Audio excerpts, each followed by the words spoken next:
안녕하십니까. 미디어치의 이유희 기자입니다. 우선 소식을 하나 알려드리겠습니다. 오는 7월 11일에 태블릿 PC 재판이 열리게 됐습니다.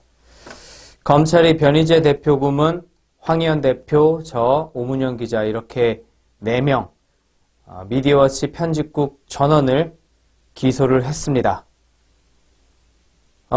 각오를 하고 있었지만은 참 이렇게까지 해야 하나 그런 생각이 좀 듭니다.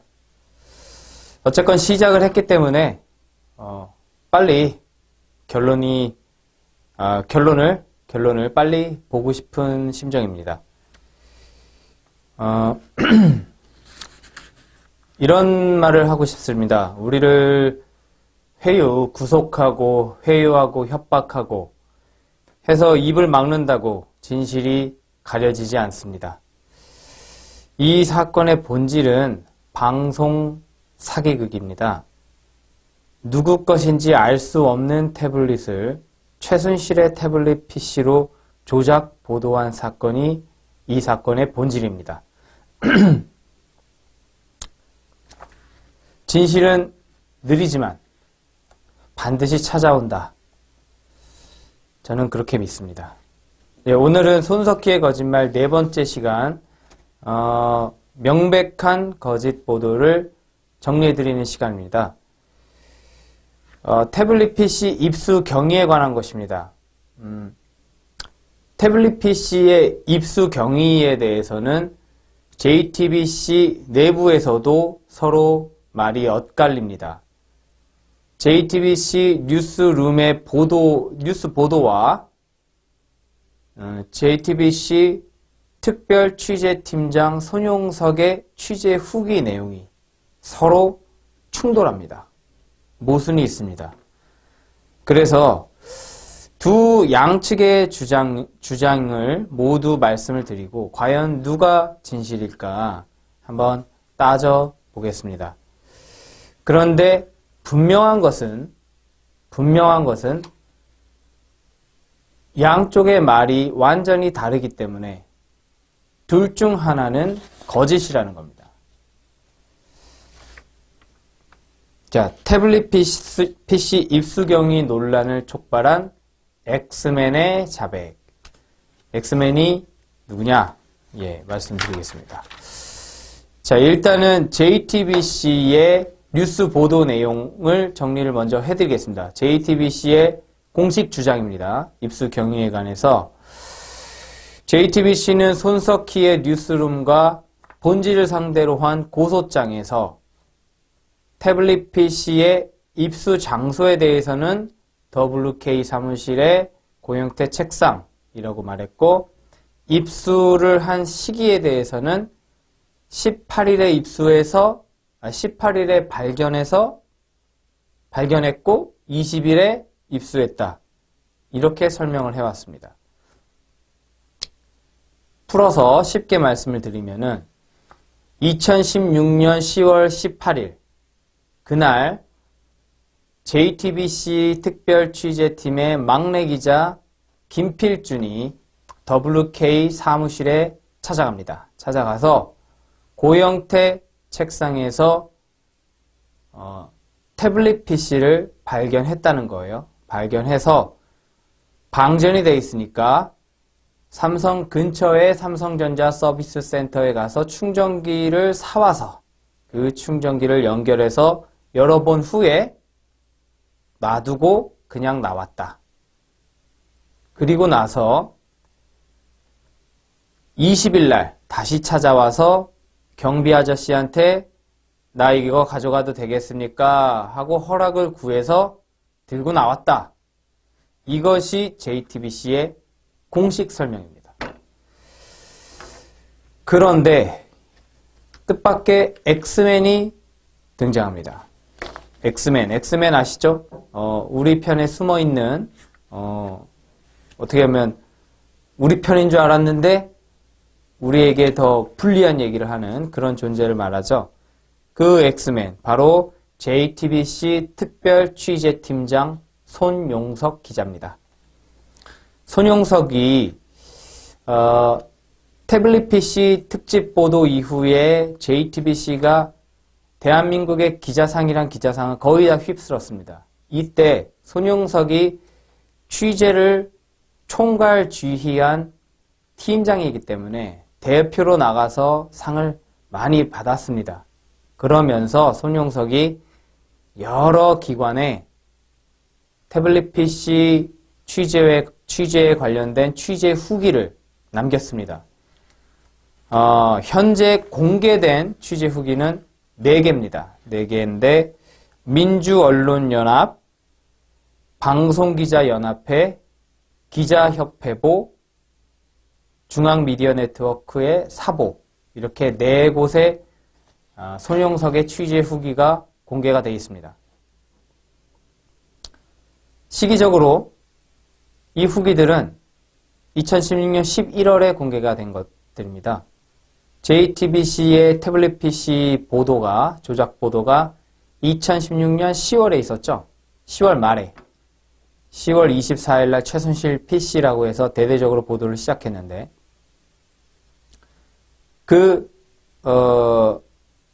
10월에 있었던 보도에 대해서 11월에 그 취재 팀장이 후기를 남긴 겁니다. 국민들도 태블릿 PC 조작 보도에 대해서 기억이 생생할 때인데 그 취재를 총괄 지휘한 손용석의 기억이 헷갈렸을 리라고는 생각하기 어렵죠. 또 이 4개의 후기들은 서로 길이만 다를 뿐이지 그 내용상에서는 기본 골격이 똑같습니다. 같은 내용이에요. 그리고 그 내용은 서로 그 4개의 후기가 서로 상이하지 않고 모두 다 구체적이고 그리고 일관적으로 얘기하고 있습니다. 또 사보에 실린 취재 후기 중에서 JTBC의 그 사보, 사내 직원들이 돌려보는 그 사보 있지 않습니까? 그 사보에도 아주 상세한 취재 후기가 실렸습니다. 그렇다면 상식적으로 손용석이 JTBC와 중앙일보 등 중앙미디어 네트워크의 직장 동료들에게 거짓말을 할 어떤 동기나 이유가 있었겠습니까? 손용석의 JTBC 사보는 손용석으로서는 그 취재 후기를 기고하면서 거짓을 기록할 어떠한 이유도 없는 그런 글입니다. 자, 요 배경 설명을 말씀드렸고 아까 전에 JTBC의 공식 입장을 설명드렸죠. 그런데 손용석이 이들 4개의 후기에서 태블릿 PC 입수 경위에 대해서 설명한 내용이 JTBC의 보도와 충돌합니다. 자, 보겠습니다.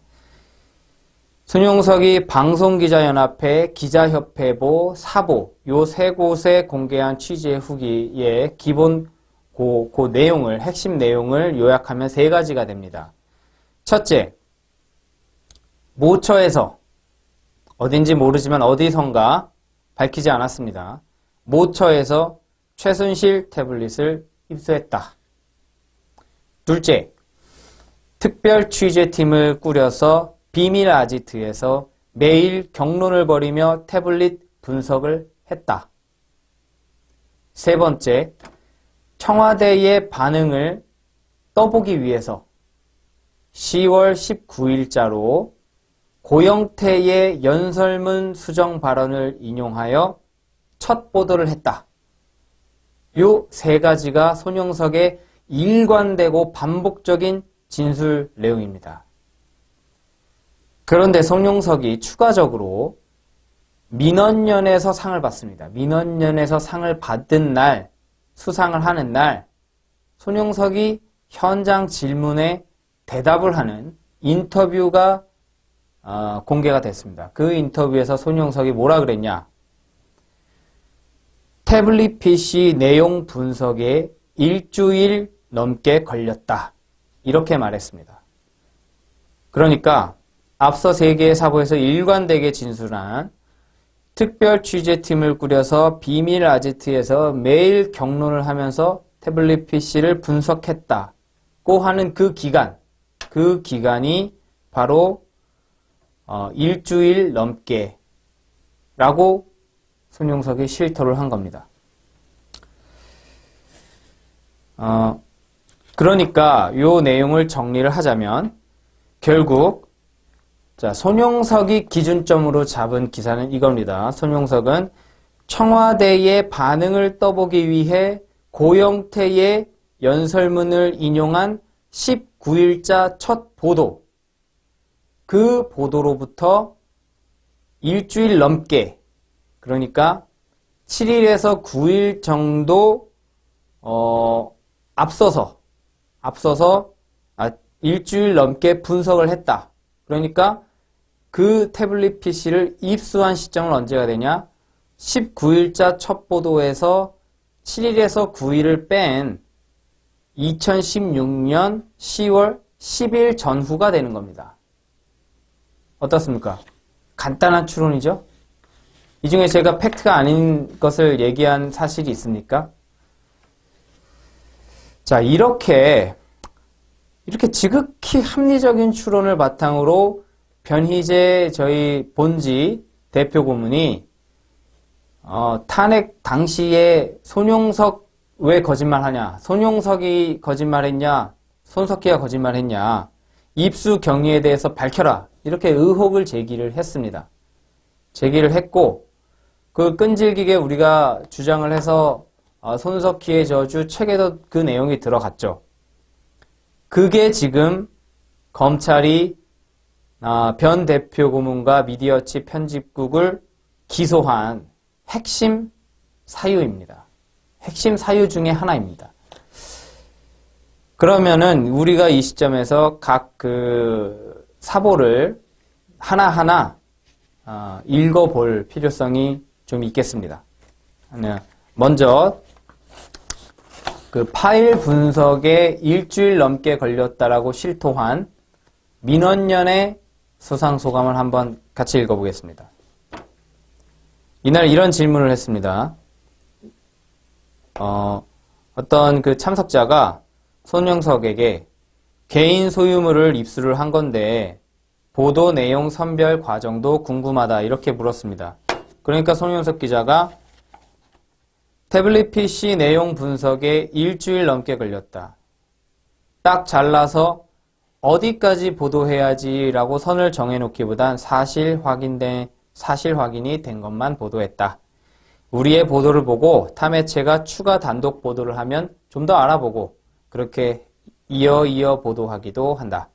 이번 사건이 클 수 있었던 건 다른 매체들과 함께 돌아갔기 때문이란 생각을 한다.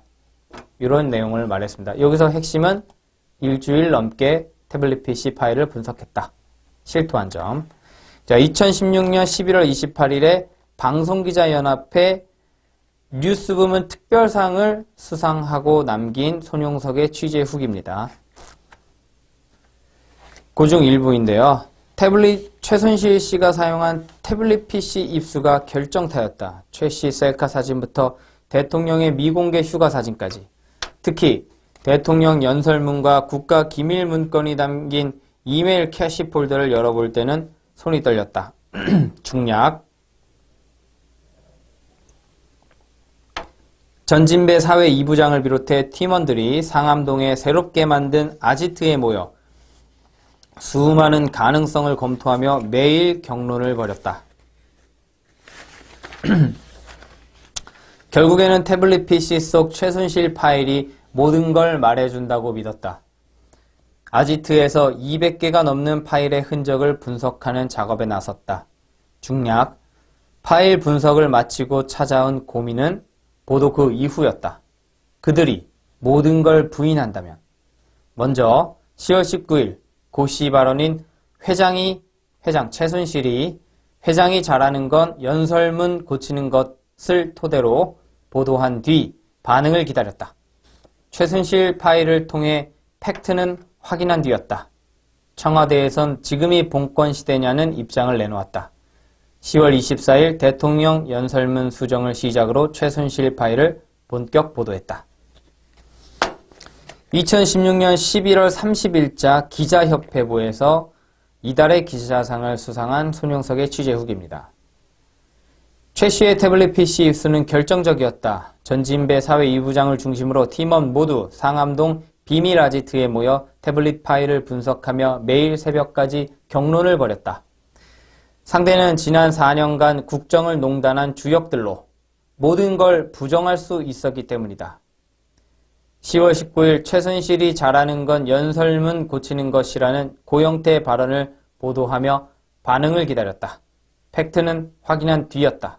청와대는 지금이 봉건 시대냐고 말했다. 24일 대통령 연설문 수정을 시작으로 최순실 파일을 본격 보도했다. 2016년 11월경에 사보에 중앙일보 사보에 중앙미디어 네트워크 사보에 실린 손용석의 취재 후기입니다. 좀 자세합니다. 최 씨가 사용한 태블릿 PC 입수가 결정타였다. 최 씨 셀카 사진부터 대통령의 미공개 휴가 사진까지 특히 대통령 연설문과 국가기밀문건이 담긴 이메일 캐시 폴더를 열어볼 때는 손이 떨렸다. 열람 시간을 확인한 결과 최 씨는 이 모든 파일을 사전에 받았다. 셀카 사진이 최 씨가 맞다는 전문가 분석과 최 씨가 태블릿 PC를 사용했다는 증언까지 확보했다. 하지만 이때가 가장 큰 위기였다.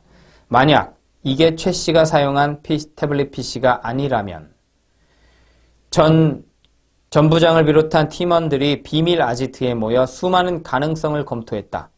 결국 태블릿 PC 속 최순실 파일이 모든 걸 말해준다고 믿었다. 아지트에선 김태형과 박병현이 200개가 넘는 파일의 흔적을 분석해 나갔다. 중략.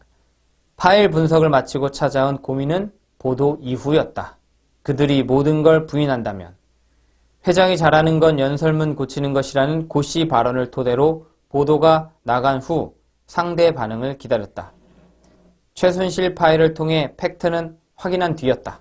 청와대에선 지금이 봉건 시대냐는 입장을 내놓았다.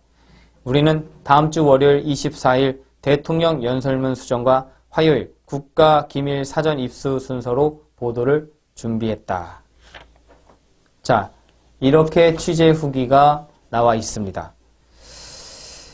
자, 이렇게 되어 있는데 JTBC의 해명과 검찰의 주장이 말이 안 되는 이유를 지금부터 설명을 해드리겠습니다.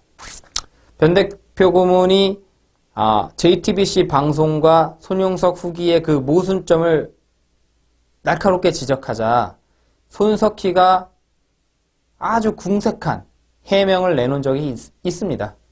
기억하시는 분들이 있을 겁니다. 너무 궁색한 해명이라 잘 알려져 있지 않습니다.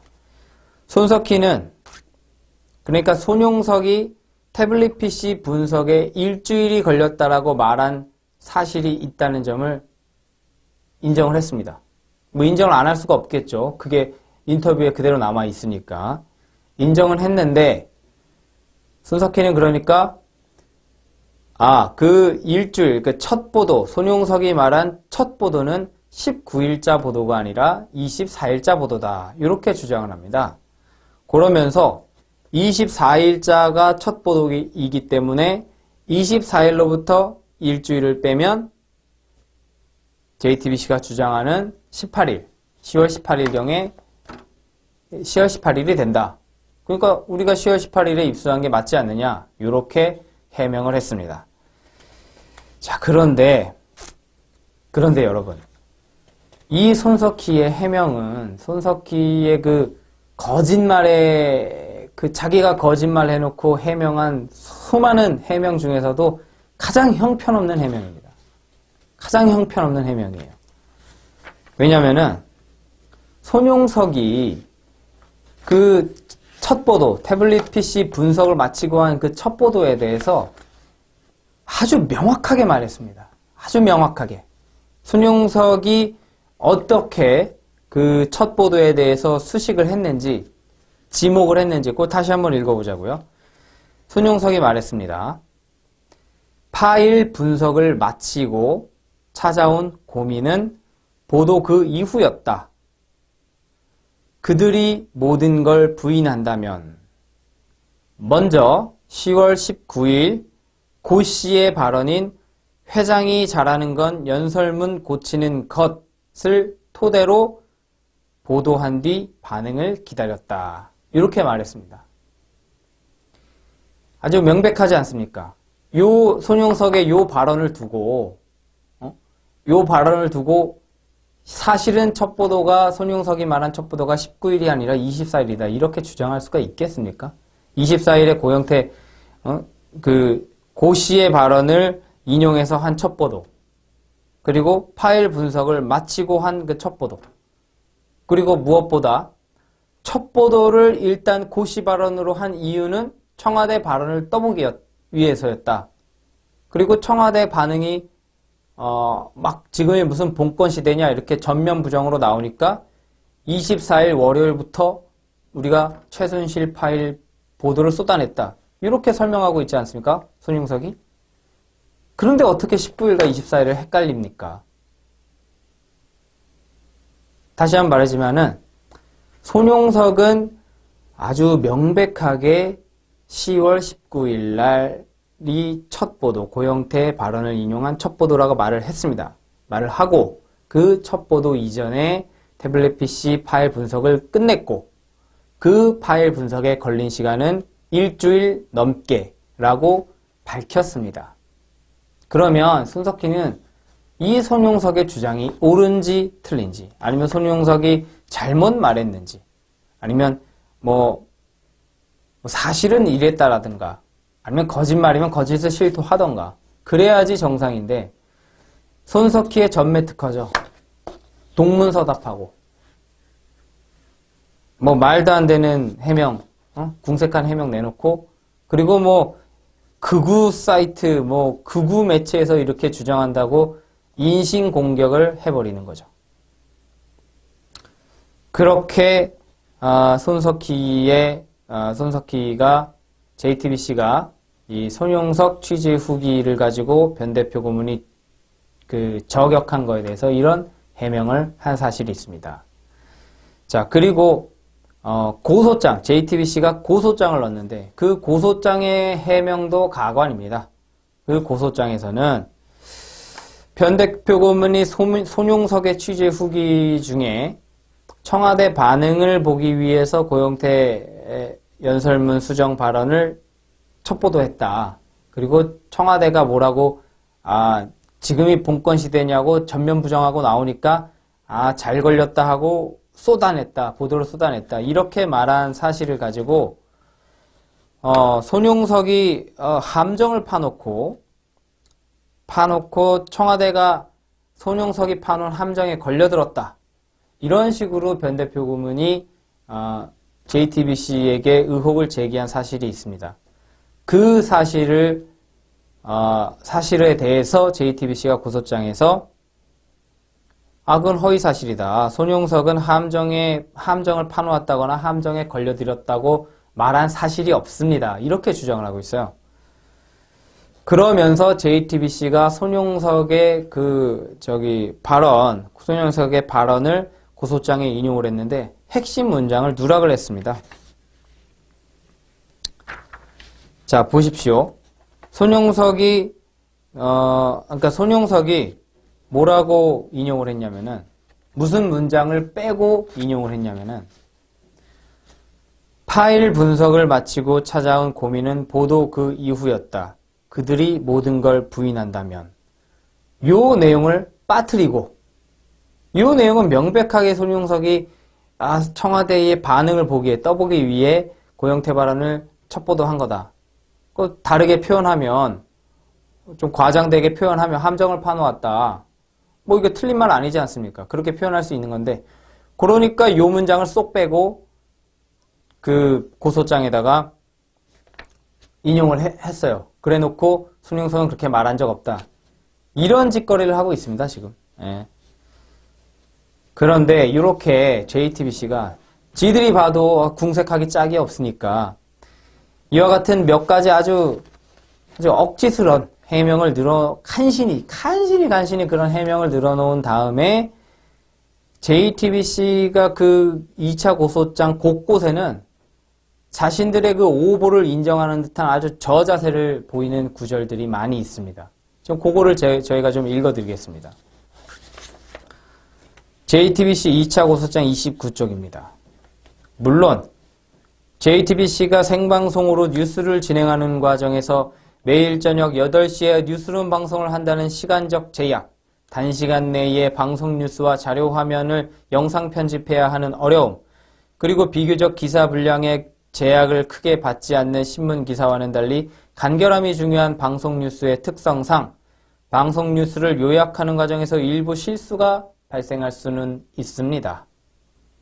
그런데 이러한 사항을 오개티 정도로 지적하고 비판하고 정정을 요구하는 것을 넘어서 사소한 일부의 실수를 가지고 뉴스가 전부 조작되었다고 몰아가는 것은 이 책의 제목처럼 다분히 악의적인 저주라고 볼 수밖에 없을 것입니다. 이런 내용이 있고요. 고소장 48쪽에 보면 설령 견해를 다소 달리하여 손용석 팀장의 시상식 후기 내용에 애매모호한 점이 있다면 피고소인들은 고소인이나 손용석 팀장 등의 사실 확인을 해야 하는데도 현재까지 이러한 요청을 해온 바도 없습니다. 그리고 중략, 또 만약 시상식 후기 내용이 JTBC의 방송 내용과 다르거나 모호한 점이 있다면 블라블라블라 또 이렇게 떠들고 있습니다. 어떻습니까? 사실상 자기들의 오보를 인정을 하고 있는 겁니다. 여기서 JTBC의 특징이 또 나오죠. 방송에서는 거짓말 아주 내질러 놓고 방송에서는 이 태블릿 PC, 적어도 이 태블릿 PC 보도건에 대해서는 절대로 정정 보도를 하거나 사과를 하지 않습니다. 그런데 법적으로 가면은 자기들이 질 것 같으니까 법적인 문서에는 살짝 아무도 모르게 사실을 밝힙니다. 그리고 자신의 오보를 인정하는 듯한 태도를 보입니다. 자, 이 손용석의 JTBC 고소장의 이 저자세 해명도 문제가 많습니다. 뭐냐면은 이 손용석 취재 후기와 JTBC 뉴스 보도가 충돌하는 내용이 뭡니까? 태블릿 PC 입수 경위 아닙니까? 이 태블릿 PC가 최순실의 것이라면 입수한 경위, 어디서 입수했는지, 왜 최순실 것으로 볼 수밖에 없는지 그런 것들을 말을 해야 되는 거 아닙니까? 그런데 지금 고영태나 최순실이나 다 나는 그런 JTBC 보도한 태블릿은 내게 아니다. 그리고 뭐 장시호, 차은택 등도 다 국회 나와가지고 최순실은 컴퓨터도 쓸 줄 모른다. 태블릿 쓴 거 본 적도 없다. 이렇게 다 일관되게 증언하고 있지 않습니까? 그러면 JTBC가 이 태블릿 PC가 최순실 것이라고 주장을 하겠다면은 어디서 입수를 했고 언제 입수를 했고 거기에는 뭐가 들어있고 최순실의 결정적인 증거는 뭐고 이렇게 정확하게 밝혀서 의혹을 차단해야 될 게 아닙니까? 못하는 거죠? 못하는 겁니다. 그래서 지금 JTBC가 자기들의 실수는 오게티라고 주장하는데 그게 아닙니다. 이 입수 경위에 대한 시기가 일주일 이상 차이가 난다는 거는 JTBC 보도와 손용석의 후기에서 일주일 이상 차이가 난다는 거는 이건 오게티의 문제가 아니라 가짜 옥이 되는 그런 문제인 겁니다. 다시 말해서 사소한 일부의 실수가 아니라 태블릿 PC 자체가 최순실 것이 아닐 것이라는 가능성을 높이는 핵심 거짓말에 해당하는 겁니다. 그러니까 이 모순을 지적하지 않을 수 있습니까? 그리고 또 이렇게 말했죠. JTBC 자기들이 스스로 실수를 하고 인정을 하고 있는데 그러면서 실수를 수정해라 이렇게 우리가 요구했다면 자기들이 정정도 했을 건데 이렇게 얘기하고 있어요. 어떻게 뻔뻔해도 이 정도 뻔뻔할 수가 있는지 모르겠습니다. 변희재 대표 고문과 미디어워치가 JTBC에게 태블릿 PC 관련해서 정정보도하라고 정정보도와 반론보도를 신청한 건이 도대체 몇 건입니까?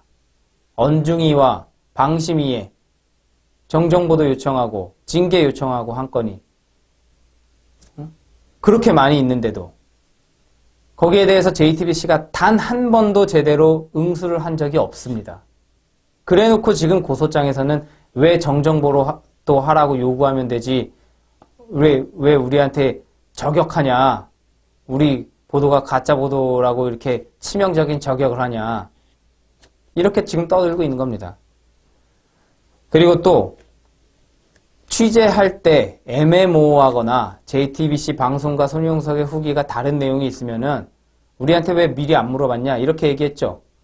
그런데 지금 우리 미디어치의 기사나 변 대표 고문의 그 지적은 증거와 증거를 놓고 비교 분석한 기사가 아닙니까? 공개된 기사, 공개된 취재 후기를 서로 놓고 어느 부분이 다른지 비교를 해서 다른 점을 보도한 겁니다. 그런데 이 내용에 대해서 손용석과 손석희, 심수미 등에게 확인할 의무가 있습니까? 지금 이 방송 보고 있는 다른 언론인들에게 묻고 싶습니다. 당신들 취재 그렇게 합니까? 증거와 증거를 놓고 비교 분석하는 기사에서 그 당사자에게 당신 그때 왜 그렇게 말했냐라고 물어봐야 할 필요가 있습니까? 명백한 모순점이 발견이 됐는데 물어보면 아니라고 할 거 아닙니까? 해서 이것들은 말이 안 되는 얘기고요. 네.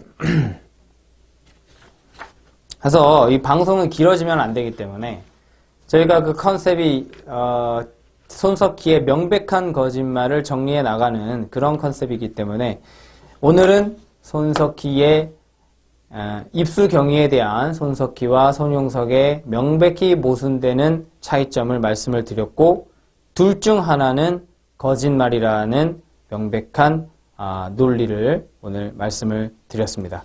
저희 미디어워치 홈페이지에 가면은 해당 기사에 대해서 원문 자료와 그래픽 이미지 등을 통해서 깊이 읽어보실 수 있습니다. 예, 오늘은 여기까지 하겠습니다. 감사합니다.